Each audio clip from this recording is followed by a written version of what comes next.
So that's the end of my presentation, and I'm sure I appreciate you guys patiently listening to it, and I'm sure there's lots and lots of questions, and I'll be glad to take the questions and answer them as best as I can.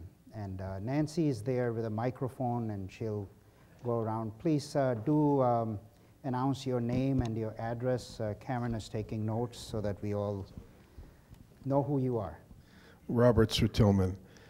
So, two questions. Number one, if the Nassau County contract is based on assessed rates, assessments have been going down.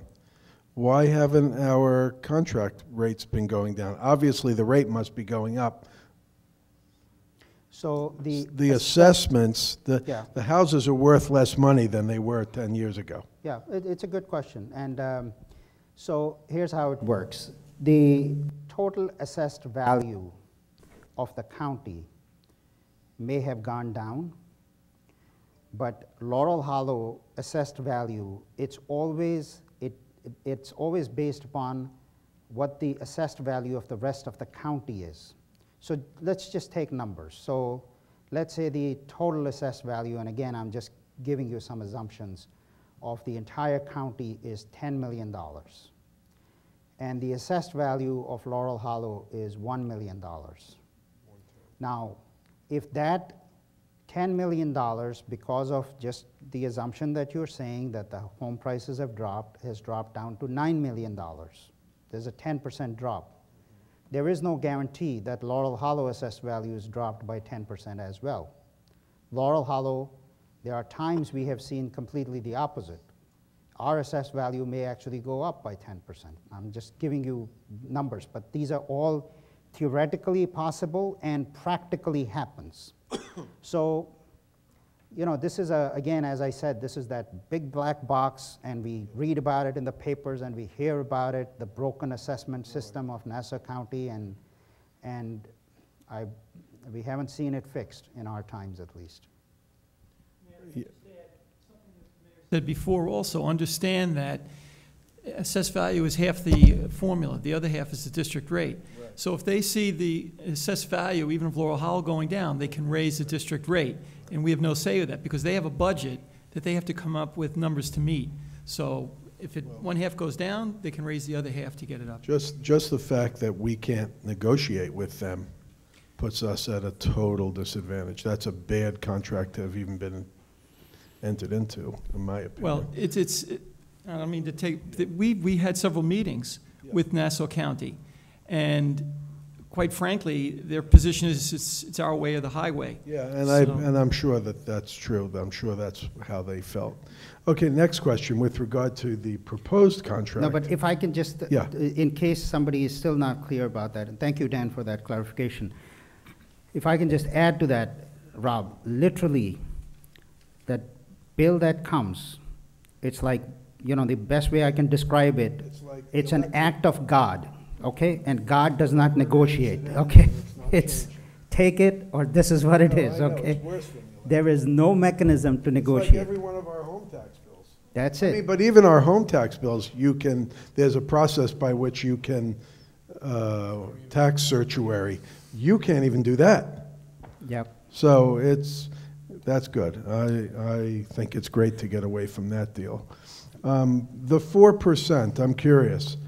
Who's paying for the gas for these cars and everything? We don't pay anything. We pay nothing but that 4% increase. Well, we pay Is the 4% pegged to inflation, to anything? If we have deflation, are we still paying 4%? Yes, we are. So for the 5 years, the negotiated contract is that the fixed amount will have 4% increase. And there's a couple of reasons for that. And one of the primary drivers behind that part of negotiation was that there's a current police contract. And by the way, we have several members of the police force from Oyster Bay Cove, and I'll take the opportunity to introduce them, and also one of the two trustees from Oyster Bay Cove, and Dr. Sheen, who is also the Commissioner of Police for Oyster Bay Cove. So correct me if I'm misstating something. The current contract of Oyster Bay Cove Police Department has a 4% salary increase built in for the officers. So that's the logic behind that 4% increase on the base amount. Hey, can't argue with that. Okay. I all saw right. one other hand. If there's Nancy.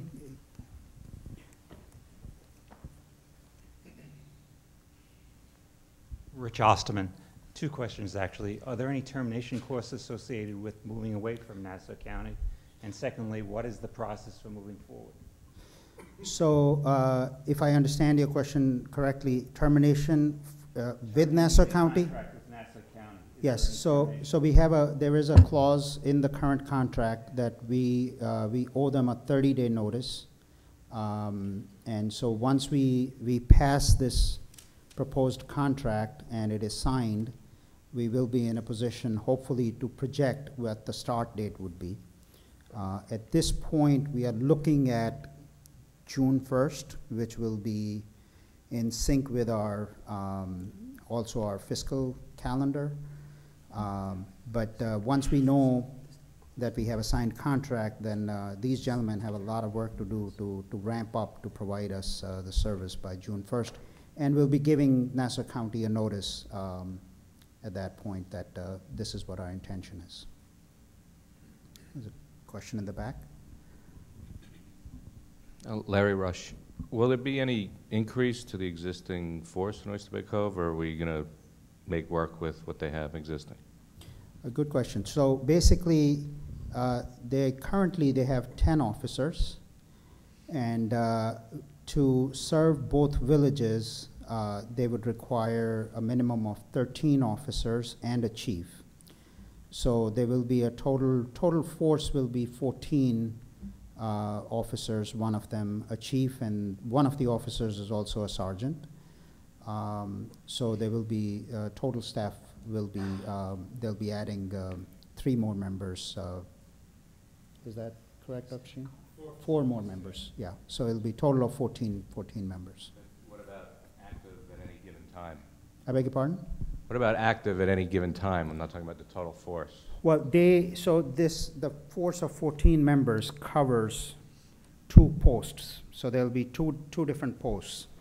And if you really get into the nitty-gritty scenarios of it, typically to cover one full post, 365 days, 24-hour service, you need 6.2, Mike, is that correct? 6.2 officers.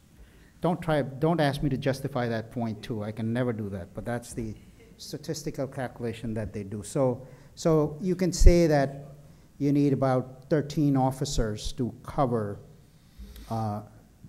2 posts. That's not what I'm asking you. Yeah. What I'm asking you is at any given moment, the amount of cars that, or men Yeah, that they have on the okay. street now Yes. versus once they're covering both villages. Okay, so there will be 1 car stationed in Laurel Hollow at all times and patrolling Laurel Hollow at all times. 1 car stationed and patrolling Oyster Bay Cove at all times. And there will be times then that there will be a 3rd supervisory car which will be available to these 2 cars. Does that answer your question? So it'll basically be the same as we have with Nassau County. We have 1 stationed car which is stationed and patrolling the village 24 hours, 365 days a week. Sir? Hi, Craig Marola. I have a comment and then a question. I have noticed recently that our current Nassau County police officers have not been exactly friendly. I mean, I'm not going to say which officer, but there was a particular officer who found it necessary to give parking tickets to Laurel Hollow residents for a Christmas party right around the holidays. And we're going to be discussing that tomorrow night at the court meeting the next night. So that's something that always becomes an issue where if we have our own officers, we get to know them better, and there's a little bit more of a understanding between the residents and the officers, and sometimes common sense should prevail over these things. My question is there any hidden red ink currently with the Oyster Bay Police Department, meaning, I mean, I may not be thinking of something correct, but unfunded pensions or pending lawsuits or anything that might cause our costs to go up. Since we're not really equal partners, we're simply contracting with them. In other words, are we protected from any of those things? Yeah, I can answer that, but we have our attorney here, so since this is a legal question, I'm going to have Howard answer that in depth for you. The way the contract is structured is that any obligations pre-existing are the responsibility of Oyster Bay Cove.